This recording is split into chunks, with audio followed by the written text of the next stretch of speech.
Hello, good morning. आज की class BTC fourth semester RSDC मनियामो। आज की क्लास का टॉपिक है व्यक्तित्व के 5 बड़े गुण। व्यक्तित्व बनने के लिए व्यक्ति के अंदर 5 बड़े गुण होना चाहिए। और कौन कौन से गुण होना चाहिए वो हम आज इस टॉपिक में बारीकी से अध्ययन कराएंगे। उससे पहले कल की क्लास में मैंने व्यक्ति के अंदर 5 गुण किन किन उससे होते हैं तो व्यक्तित्व विकास में वातावरण का प्रभाव बताया था। और वातावरण के प्रभाव में माता पिता का अभाव होना, घर के अन्य सदस्यों का प्रभाव, सहपाठियों का प्रभाव, विद्यालयों की भौगोलिक स्थिति का प्रभाव, शिक्षकों का प्रभाव, पद शिक्षा प्रभाव और जन्म क्रम का प्रभाव। आज व्यक्तित्व के 5 गुण के बारे में चर्चा करेंगे। तो एक बार फिर से देखें, व्यक्तित्व के निर्धारण एवं विकास में अनेक प्रकार के गुणों का योगदान माना जाता है। विभिन्न प्रकार के गुणों से ही व्यक्तित्व का निर्धारण होता है, जिसके लिए सभी विद्वानों के विविध प्रकार के गुणों के बारे में अपने विचार व्यक्त किए हैं। सभी विद्वानों द्वारा गुणों एवं विचारों के सार के रूप में उन 5 गुणों की चर्चा की जाती है जो व्यक्तित्व निर्धारण एवं विकास में अहम भूमिका मानते हैं। व्यक्तित्व के इन 5 गुणों का उपयोग अनेक क्षेत्रों में व्यापक रूप से हुआ है। प्रथम बार 1950 में के दशक के अंत में इसका व्यापक रूप से प्रयोग करने की योजना अमेरिकी वायु सेना के कार्मिक प्रयोगशाला में बनाई गई थी, परंतु सफलता प्राप्त नहीं हुई। सन 1990 में जे.एम. डिक्सन ने अपना 5 कारक व्यक्तित्व मॉडल विकसित किया था। तो 1990 में जे.एम. डिक्सन ने अपना 5 कारक मॉडल प्रस्तुत किया था। उसके बाद प्रोफेसर रसेल कोरेल ने सन 1994 में व्यक्तित्व के वैश्विक घटकों के रूप में इन 5 कारकों को प्रस्तुत किया। इसके बाद अनेक शोधकर्ताओं द्वारा इन 5 गुणों का वर्णन पर व्यापक विचार एवं मंथन किया गया। इस प्रकार इन गुणों का प्रयोग बालक के व्यक्तित्व निर्धारण संबंधी कार्यों में या परीक्षण संबंधी कार्यों में किया गया। 5 गुण इस प्रकार हैं, वो कौन कौन से? पहला गुण है अनुभव के प्रति खुलापन। तो अनुभव के प्रति खुलापन तभी आएगा, अनुभव के प्रति खुलापन व्यक्तित्व का प्रमुख गुण माना जाता है जब एक व्यक्ति के अंतर्गत परिपूर्णता, रचनात्मक एवं अपनी भावनाओं के प्रति जागरूकता की स्थिति पाई जाती है। तब ये माना जाता है कि उस व्यक्ति में मनुष्य के प्रति खुलापन। जैसे एक व्यक्ति इसलिए परंपराओं को स्वीकार करता है जो उसकी वंश परंपराओं में उन परंपराओं को स्वीकार किया जा रहा है, जैसे बाल विवाह। तो अनुभव का खुलेपन में दहेज प्रथा, बाल विवाह भी चलता है। 18 वर्ष से कम उम्र की लड़कियों की शादी करना बाल विवाह के अंतर्गत आता है। दहेज प्रथा सभी लोग जानते हैं कि दहेज इस समय बहुत ज़्यादा लग रहा है। बालिकाओं के साथ भेदभाव हो रहा है। जैसे लड़का है घर में, लड़की है तो लड़का को बहुत वरीयता दी जाती है, लड़की को वरीयता नहीं दी जाती है। तो ये अनुभव का खुलापन है। इसके साथ दूसरा पॉइंट आ जाता है चैतन्यता। चैतन्यता का मतलब है चैतन्यता व्यक्तित्व का प्रमुख गुण है, क्योंकि व्यक्ति हमेशा चिंतित स्वभाव में रहता है।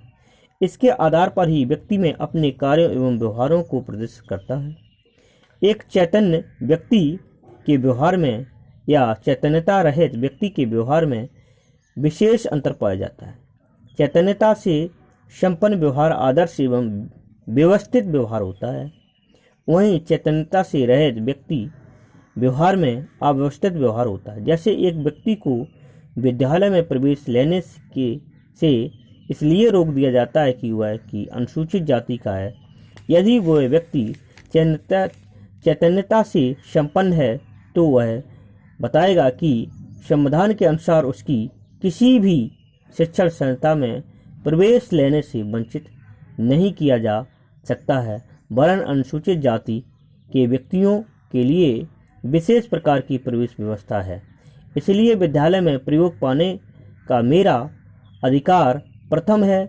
इस प्रकार की चैतन्यता व्यक्ति चैतन्यता कहलाता है। तो हमें इस टॉपिक से हमें ये भी जानकारी मिली कि हमें संविधान के बारे में भी जानकारी है, तो संविधान भी हमें पढ़ना चाहिए। तीसरा पॉइंट आप कहा जाता है बहिर्मुखता। बहिर्मुखता के अंतर्गत आता है कि बहिर्मुखता व्यक्तित्व के प्रमुख गुणों में बहिर्मुखता के गुण भी महत्वपूर्ण स्थान है। प्रत्येक व्यक्ति को उसके बाहरी व्यवहार के आधार पर ही पहचाना जाता है कि व्यक्ति का बाहरी व्यवहार कैसा है। इस आधार पर ही व्यक्ति को पहचाना जाता है। इस आधार के आधार पर ही सामान्य रूप से जिन व्यक्तियों के में बहिर्मुखता का गुण नहीं होता है तो उनके द्वारा समाज में भले होने की संभावना कम होती है। इसलिए प्रत्येक व्यक्ति को इस गुण में का होना उपयोगी माना जाता है। दूसरे शब्दों में बहिर्मुखता के अभाव में एक अच्छे व्यक्तित्व की कल्पना नहीं की जा सकती है, क्योंकि मनुष्य एक सामाजिक प्राणी है और समाज की व्यवस्थाओं के संचालन के लिए विविध प्रकार के उपयोगी क्रियाकलापों को संपन्न किया जाता है। कहा जाता है कि मनुष्य एक सामाजिक प्राणी है, तो समाज का कार्य मनुष्य को करना चाहिए। नेक्स्ट पॉइंट आ जाता है आपका सहज सहमतजन्यता। सहमतजन्यता कहने का मतलब आ जाता है कि इसके अंतर्गत व्यक्ति के व्यक्तित्व सहमति जन्यता व्यक्तित्व निर्धारण के लिए एक महत्वपूर्ण एवं आवश्यक गुण माना जाता है। सहमति जन्यता के अंतर्गत व्यक्ति किसी कार्य के प्रति शंका का भाव नहीं रखता है। कोई कार्य करता तो वो शंका का भाव नहीं करता, प्रत्येक कार्य के प्रति संवेदनशीलता का भाव रखता है। जैसे किसी व्यक्ति के समक्ष एक व्यक्ति उपस्थित होकर कहता है कि उसके बच्चे का स्वास्थ्य खराब है, उसकी चिकित्सा के लिए उसको पैसे चाहिए, तो सहमति जनता के गुण से युक्त व्यक्ति उसको पैसे दे देगा। उसके बारे में यह जानने का प्रयास नहीं करेगा कि सहायता प्राप्त करने वाला व्यक्ति कहीं झूठ तो नहीं बोल रहा है। वह उसके दुख और एवं कथन पर पूर्ण विश्वास कर लेगा। इसी प्रकार की अनेक घटनाओं में, योजनाओं एवं व्यवस्थाओं में इस गुण से युक्त व्यक्ति अपनी सहमति प्रदान करने में अधिक विश्वास रखते हैं। तो एक कहने का मतलब है जैसे किसी व्यक्ति का सहमति जन्यता का सीधा अर्थ आप समझ लें कि हमें व्यक्ति की एक दूसरे की समाज में मदद करना चाहिए। तो ये इसका साधारण सा अर्थ यही है कि हमें एक दूसरे की सहायता करनी चाहिए। पांचवा पॉइंट आ जाता है स्नायु विकृति, जिसे मनो विक्षिप्तता कहा जाता है। सामान्य रूप से इस गुण का संबंध भी व्यक्तित्व के निर्माण से होता है।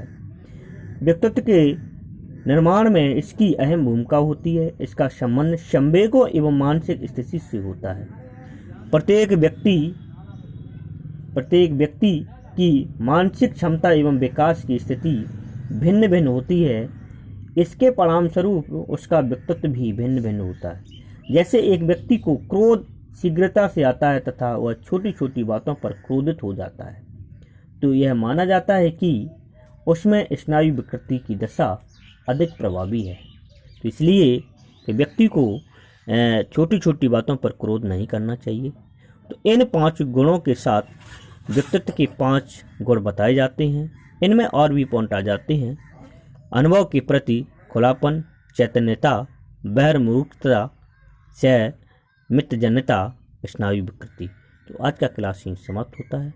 कल के क्लास में नया टॉपिक का अध्ययन कराया जाएगा। ओके, धन्यवाद।